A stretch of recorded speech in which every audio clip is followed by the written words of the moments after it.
If you're already a patron, then thank you for the support. And feel free to leave a comment. YouTube likes it when people talk. Welcome to Headcanon Fodder, a collection of musings, theories, and random stuff about media. This time, The Black Stork, the most evil film ever made.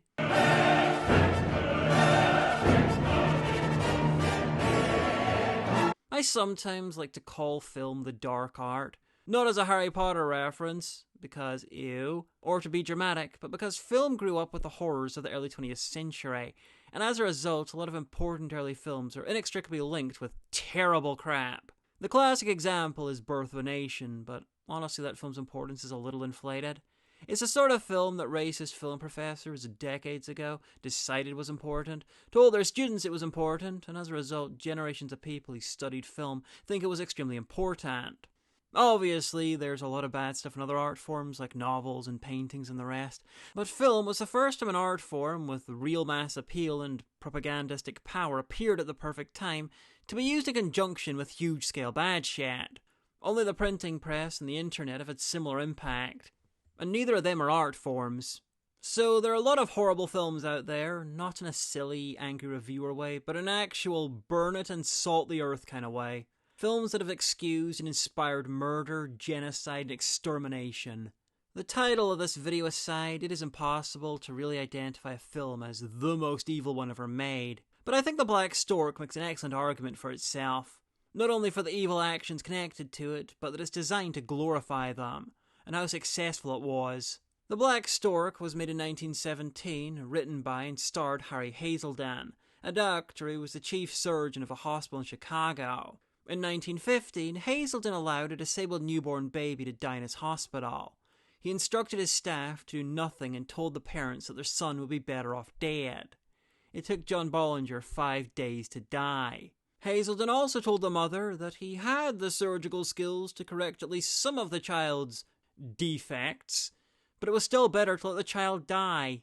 This was the first time he did this, but it wasn't the last. He definitely did it twice more and might have done it 2 more times on top of that. The Ballinger case was a national scandal. There were media arguments, the case was a proxy for eugenics itself, and various famous figures came out for and against him. Most horribly, Helen Keller was among those who defended him, but Woodrow Wilson and Clarence Darrow also joined in supporting him.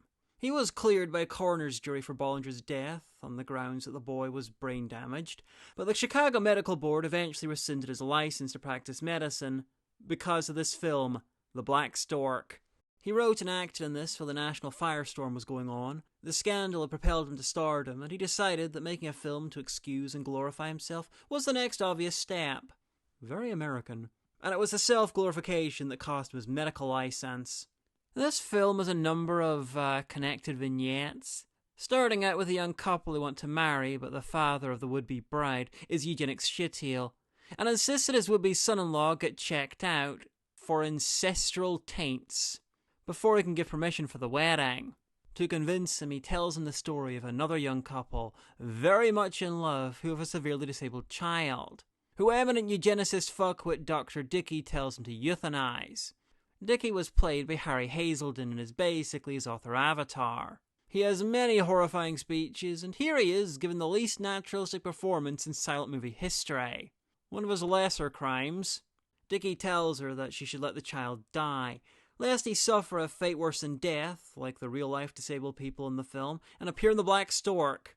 But instead, she chooses not to kill him, to go get surgery that'll save his life, and over the years, he grows into a, and I choose these words because of how the film sees him, a subhuman monster. He's insulted by other kids and isolated, and as an adult, he's treated like crap, repeatedly rejected and discriminated against. Eventually, he leaves his well-off family and becomes a homeless alcoholic, and life gets even worse. He's denied work, he's laughed at and belittled. All this could be mistaken for sympathy if it didn't result in him literally murdering the guy that operated on him and saved his life as a baby. He gets paroled and starts raping and murdering off screen, because to this film, disability is literally criminal. And then, the worst crime in the eyes of the film, he has children of his own, each more disabled than himself. It turns out that the whole thing's a dream, and the mother tells Dr. Dickey to kill her newborn son. And he does, because he's the hero. So, why was the baby disabled? Well, it's to do with this ghost. To give you an idea of exactly how fucked the science in this is, they had the disabled child because the father's grandfather got drunk and had sex / possibly raped a servant generations earlier.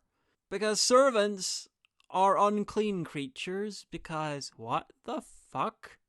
This is like an even stupider version of an ancient belief that I've read about. That the first man to have sex with a woman leaves some of his seed in there, diluting the paternity of everyone else she has sex with. Possibly the origin of why women are supposed to be virgins on their wedding night.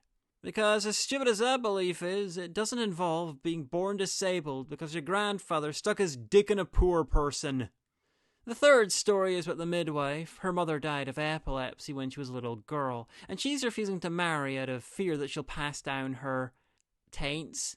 But because she's a good eugenicist, I assume, Dr. Dickey tells her that lady wasn't her mother. Her mother died in an accident when she was a baby, and her father remarried and never bothered telling her. Anyway, in the end, the eugenicist would-be father-in-law allows his daughter to marry. Because I assume they're both rich, pretty, white, Christian, and neither of them have literary ghosts attached to them. So, yeah. According to the internet, the film's racist too. Beyond what you'd expect for 1917, I mean.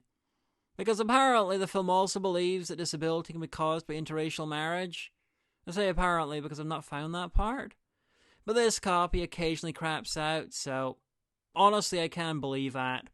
The film was eventually renamed Are You Fit to Marry? And stayed in constant rotation in the USA, even after the death of silent movies. It eventually disappeared from public consciousness in the 40s, possibly as a reaction to the American public getting their first rumblings of what was happening in Nazi Germany, and the sudden fall in popularity of eugenics.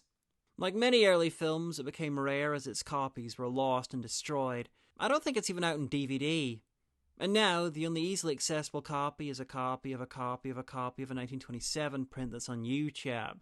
That's the copy I've been using. The numbers are because it's not a proper copy itself, but one used for possible licensing. It doesn't even have music, but because this came out in 1917, I'm pretty sure it's in the public domain now.